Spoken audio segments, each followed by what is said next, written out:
created Kotaku Detected to shine a light on who the bad actors in the video game industry were, thinking that it wasn't going to grow to what it has today, which is over like 50 people being listed. And it feels like every day there's another person to add to it. And despite what some people might think, it's not a targeted list. If anything, I'm trying to avoid putting people up here. I don't want to keep adding people to it. I'd like to think the video game industry is kind of turning around and we're starting to see the light. And it's a better thing, and it's getting to a better place.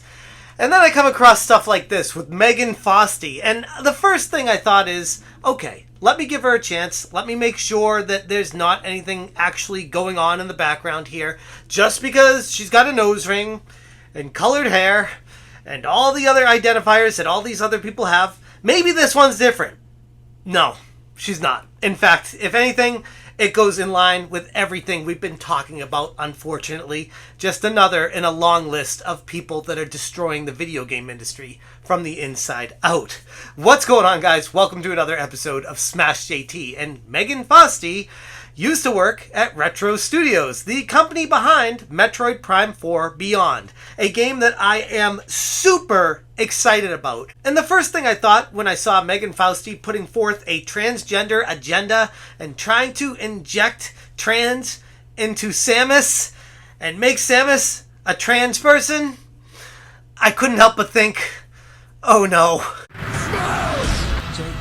Hit that subscribe, give me a like, and check out smashjt.com for the full article breaking down not just Megan Fausti, but everything about what led up to this point and why she's on Kotaku Detected. And I say she because I think those are her pronouns. It's really hard to keep track with these people that look like they're trans and always end up working in the back end of creating video games. I don't know why it keeps happening, but it does.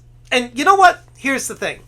There's not really a big problem I have with that, as long as you don't inject your own personal agenda and ideologies into the games you're working on. But more often than not, it feels like that's exactly what happens. In 2015, an article by The Mary Sue titled "Metroid's Samus Aran is a transgender woman.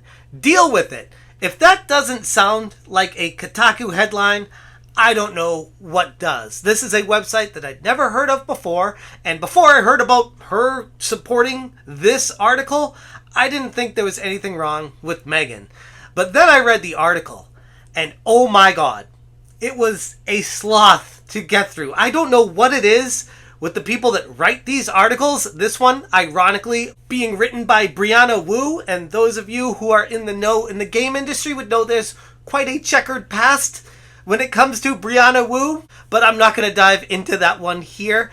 Suffice it to say that this article back in 2015 came out on The Mary Sue, and it goes through why Nintendo of Japan actually backed the idea of this being a transgender character. And yes, they have to bend over backwards to reach that conclusion, because this is one of those articles where they have a target in mind and they're going to hit that target no matter how outlandish and ridiculous they have to get there. They're going to make their journey to get to the point of what the title was. The idea was based on what they called a potentially transphobic statement made by Hirofumi Matsuoka in 1994, which many considered to be an inappropriate or poorly understood attempt at humor.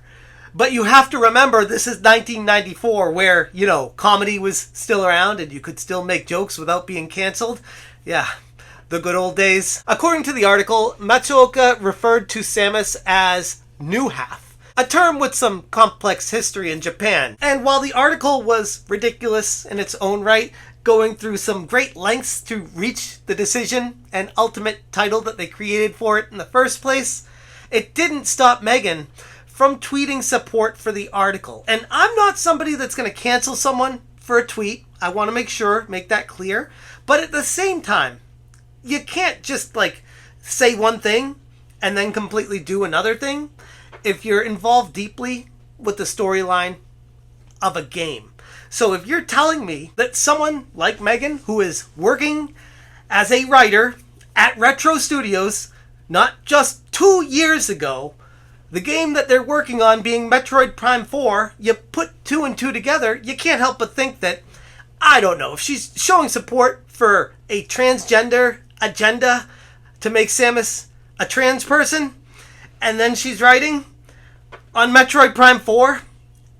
You can't separate those two. That's a very concerning thing. And if you say anything otherwise, you're lying to yourself. And of course, the tweet that was out there has since been deleted because she doesn't want to be caught up in being caught. This is something that can be very detrimental to your career by showing this kind of thing. So the tweet is no longer there, but it's backed up on multiple sources that have verified that it did occur. On Metroid Fandom, the tweet was caught and backed up. It stated, "I honestly love the idea that hashtag Samus is a trans woman. In my mind, she is and will always be." Now, I want to remind you, this is someone who worked at Retro Studios up until 2022 while they were actively working on Metroid Prime 4 Beyond. That should be concerning for multiple reasons. That doesn't mean I'm transphobic or that I hate trans people.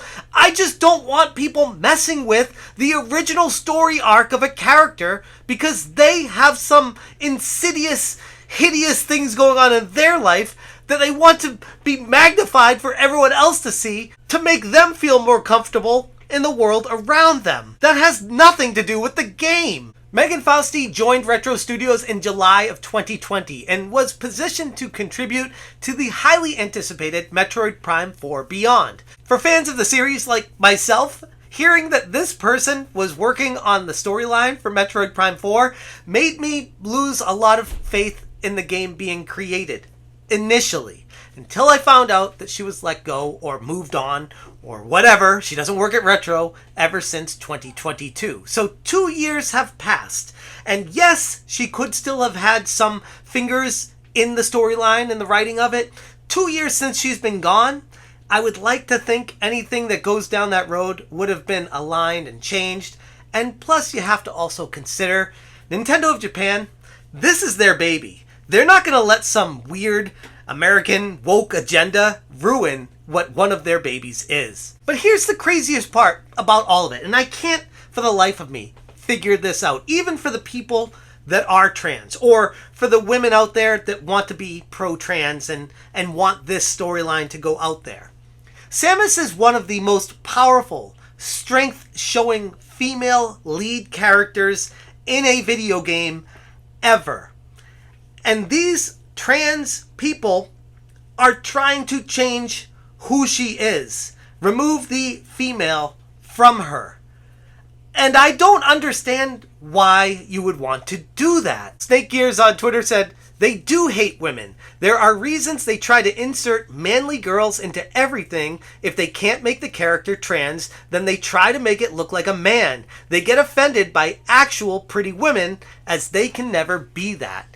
And that actually might hold some weight. SMC Firefly said, "Ah yes, take one of the greatest female characters in video games and make her trans, lol. The erasure of females is real." This is so mind-blowing to me. Like, even the strongest women out there that are pro-trans rights and everything have got to stand up for what they are, you would think, and say, no, I think it's okay that we have a strong female lead in a video game that's very popular. We shouldn't try to change that or adjust history because we found some random reference in a 1994 interview from Nintendo that could potentially be interpreted as maybe it's a trans person. And as I stated, Fosty's tenure at Retro Studios was relatively short-lived. By May of 2022, Fosty had left Retro Studios and moved to Certain Affinity, a development studio known for its work on various popular games, ironically, Hogwarts Legacy being one of them, but they also work on Halo along with a lot of other pretty big games. So it's not like this kind of stuff is going away. It's just like the people above the writers have to be extra cautious on how the stories are being told and the directions they're being twisted. As the gaming industry stumbles through a broken society, the balance between honoring beloved characters and introducing inclusive narratives remains a delicate one. But let's let Nintendo be Nintendo, and this is their IP.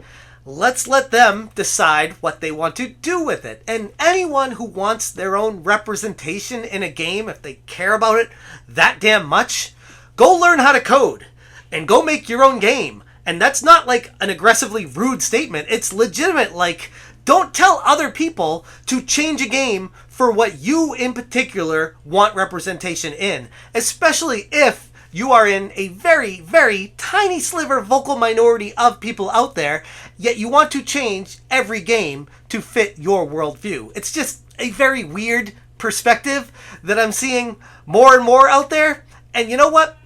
I can understand it on some level, but when it comes to Samus, I ain't having it. I'm going to leave it there. If you guys want more information, check out smashjt.com for the full article going through not just Megan Fausti, but also the Mary Sue. This article was brutal, and even though it was in 2015, it does give us some insight as to just how messed up some people are with their approach to gaming.